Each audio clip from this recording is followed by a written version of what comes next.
Hello, my name is Taya Graham, and welcome to the Police Accountability Report. Remember, this show has a single goal: to hold one of the most powerful institutions in the country, policing, accountable.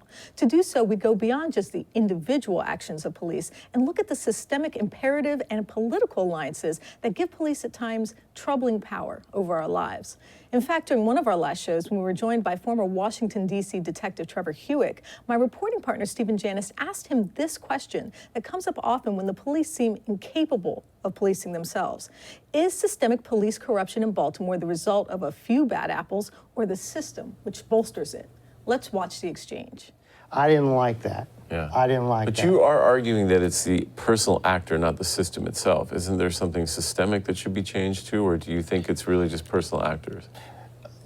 No, it's just personal actors. Stephen, I'm going to ask you to maybe explain why you asked him this question and why it's so critical. Well, as a reporter covering policing and the intractable corruption in Baltimore and in seemingly other urban police departments, the bad apples theory has been a theory espoused by politicians as a way to explain away corruption. If only we had the right actors in the position. And that was the assertion that Trevor made. And I see no evidence of that because in Baltimore City, either the people who are hired by police are morally bankrupt, or there's a system and culture that creates the environment where they feel that they can take advantage of the power that's given to them. Because otherwise you can't explain it. Why does it keep happening? So we keep hiring all these evil people, or do we have a system that is completely and thoroughly dysfunctional? And I think it's the latter. That's an excellent question. Yeah, and that question has to be keeping honest because it's always this bad apples. This is just one person. The rest of the department's fine. Right. And yet every time we delve in and go deeper and deeper, there are more and more people who have participated in a lot of these corrupt practices. So that's why I think we have to keep emphasizing this point on the show and keep pushing back when police officers and police officials and politicians say, oh, it's just a bad apple. That's an excellent point, especially when we have people like our former police commissioner, Darryl D'Souza, who's currently in prison for cheating on his taxes. Didn't we find out that this was actually advice that was being given to multiple police officers to defraud the government? One of our former police commissioners was indicted and went to prison and pled guilty to not filing his taxes. But what was learned later was that he had actually created fake deductions, fake mortgage interest deductions, fake businesses, and that there was a tax preparer that police officers went to who they knew who would help them create these false tax returns. So there's a perfect example and a good example of how it's systemic. Was Darryl D'Souza a serial tax cheater, or was it that, hey, you're a cop, you don't have to pay taxes, you're fighting the battle of good and evil, which is, where much of this comes from. So now let's look at an example of how the so-called system works and doesn't, and how it prevents some pretty common sense mechanisms that would help hold police to account. This story starts in Baltimore, where a controversial policy has been in the news lately. For decades, the city has forced plaintiffs who settled police misconduct lawsuits to sign what's known as an NDA, or non-disparagement agreement. It's sometimes also called a gag order. The agreement means the victim cannot speak publicly about their experience, either to the media or online. And this policy led to millions of dollars of suits being settled with plaintiffs who were not allowed to talk about what happened to them and their family members. So, Stephen, can you explain why a gag order is so bad and why people are saying this is actually infringing on people's First Amendment rights? Very clearly, and without any sort of editorial, comment here, it is a taxpayer purchase silence, right? You have lawsuits that are filed because of misbehavior by police brutality, police misconduct, government malfeasance. And what happens when it is settled prior to going to court, the taxpayers purchase the silence of the victim. And so clearly you're using government funds to suppress people's First Amendment rights. Now, we know that in many ways lawsuits are the canary in the coal mine of police accountability and police corruption. For years before the Baltimore City Police Department was found by the Department of Justice of implementing unconstitutional and racist practices, there were tons of lawsuits filed alleging the same. But the problem was that the people who settled were not allowed to say anything to anyone about it. So it's like the taxpayers are paying to keep people silent for things that really should come to light through the normal process of transparency. The whole point in transparency of government is to root this stuff out, and you can't do it when you're buying people's silence with our money. Stephen, you've run up against this roadblock more than once, and I think a good example of this is to Wanda Jones, who has been protesting for years the death of her brother Tyrone West in police custody. And she is speaking out about it because she refused to take the money from the city that would have gagged her. Can you talk about her case, and then also we can talk about roadblocks that you've seen? Yeah, well, let's run a clip where there was a press conference. Let's just run a clip and see what she had to say about why she didn't take the money. It is very important that people not be gagged, because forced silence condones police violence on every level. And not only that, it makes families suffer in silence. Now, one of the most interesting things about this so-called gag order is it's a one-way gag order, meaning city officials are allowed to say whatever they want. And in fact, the Overby lawsuit, the lawsuit that actually was filed that we'll talk about later, was a result of someone trying to defend themselves because the city disparaged her in public. So as a reporter, I could talk to a city official and they could say, oh, the person who suffered this police brutality wasn't that bad. It wasn't, and they could go into the media and basically assuage the public and say, these things weren't that bad. But the other person who was experiencing brutality was not allowed to talk. Their voice isn't heard at all. That's basically totalitarianism, right? We can talk about you, you can't talk about us. Yes. It's just unacceptable, and it didn't work. I think, this has been going on much longer than way before Freddie Gray, way before the consent decree. And so what happened? Did it foster a good system of transparency and feedback? No, not at all. Recently, the ACLU, along with the local news website, the Baltimore Brew, won a ruling from the Fourth Circuit Court of Appeals that deemed this policy unconstitutional. The ruling prompted the City Council to introduce legislation banning the practice altogether. But that's not where the story ends, because Stephen and I attended a press conference at City Hall to ask the mayor if he supports the bill. And the answer we received from a member of the city's legal department came as a surprise to us and the rest of the media who attended. And we have some of that video interaction. There was language in the earlier agreement that said that a litigant could not discuss their case. The new agreements say you're free to discuss your case. You can say whatever you want about your case.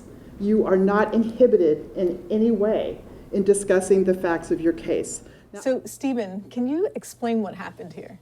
Well, it was really weird because, we felt like we had to ask the mayor because if the mayor in the city, we have a very powerful mayoralty, and if the mayor doesn't approve the bill, it probably won't pass. So we wanted to ask the mayor, and then suddenly a member of the city's legal department steps up and says, well, this policy hasn't been in effect since 2017, which was news to all of us because we had been, experiencing things sort of roadblocks and had no idea.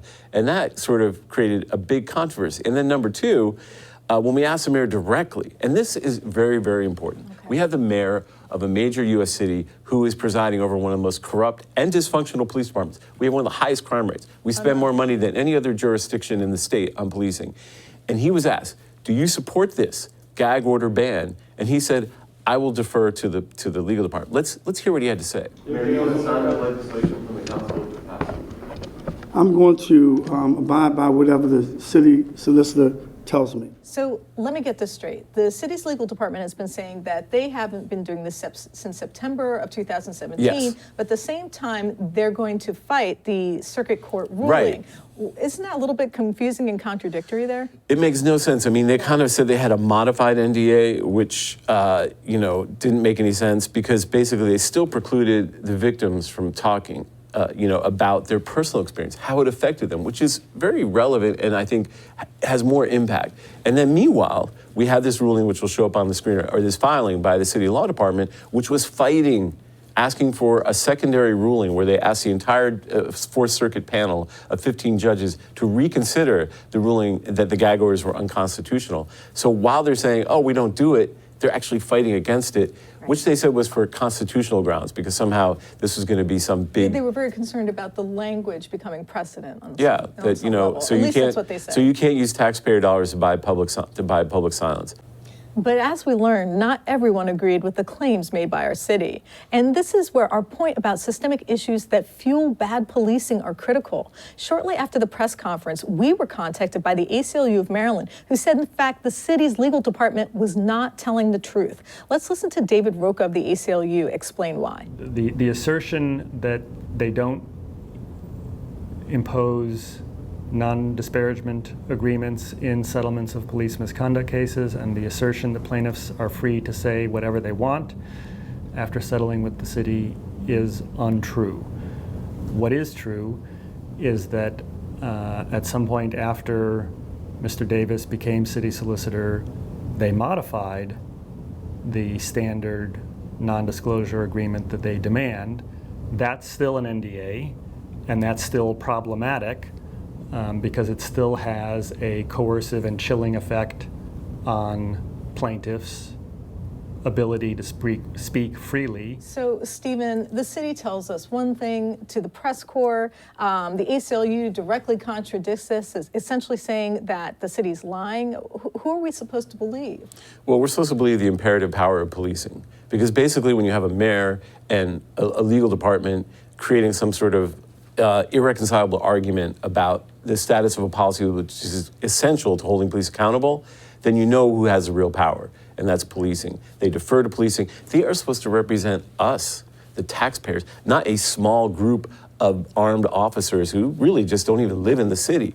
But instead, they're obfuscating to the media and making stuff up and wasting our money, filing a lawsuit to fight a Fourth Circuit. Let's remember something.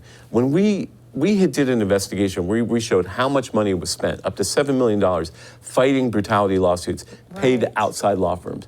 This litigation will probably be undertaken by an outside law firm, and money will be spent. In fact, we're going to ask them about that. So here they are. Not only are they spending taxpayer money to buy people's silence, but they're spending more money to fight this idea that they can buy silence. Meanwhile, Tana, you know, we've done stories about how rec centers are dilapidated. Yes. We've done stories about how public schools don't have air conditioning or heat.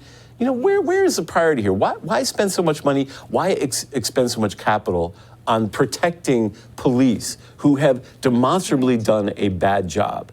And this is where the core of this show is. Because if that's what's operational, you have to say the power of policing is completely disproportionate to their role in our civic lives and in any way that is healthy to a productive democracy. And so this, while not a viral video or a direct example of brutality, illustrates in intimate detail how the process of politics informs the practice of policing, how the city government, so wedded to its most well-funded institution, obfuscates about how it spends taxpayer money to silence critics. And so I think it shows that, you know, it's futile in some ways, or that some deeper political change has to come in this city and in this country. So are you telling me that our mayor could stop this today? Absolutely, in 1 second with one phone call. He has that power. It wouldn't go any further, and that would be the end of it. To summarize, an elected official presiding over a police department under federal consent decree, notorious for scandal and brutality, the death of Freddie Gray in police custody, for example, an agency that has presided over the highest crime rate in the country, year in and year out,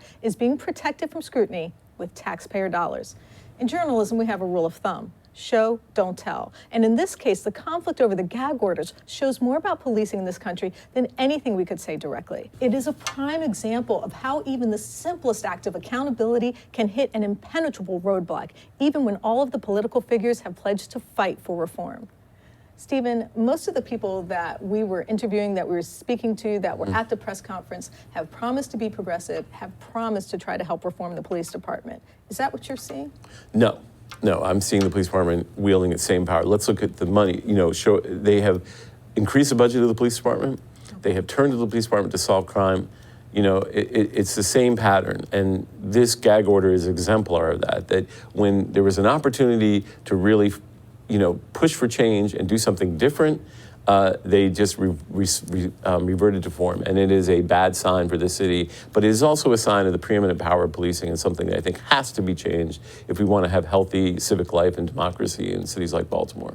I want to thank my fellow reporter, Stephen Janis, for joining me to talk about how a police state infringes on our right to free speech. My name is Taya Graham, and I want to thank you for joining me at the Real News Network. Thank you.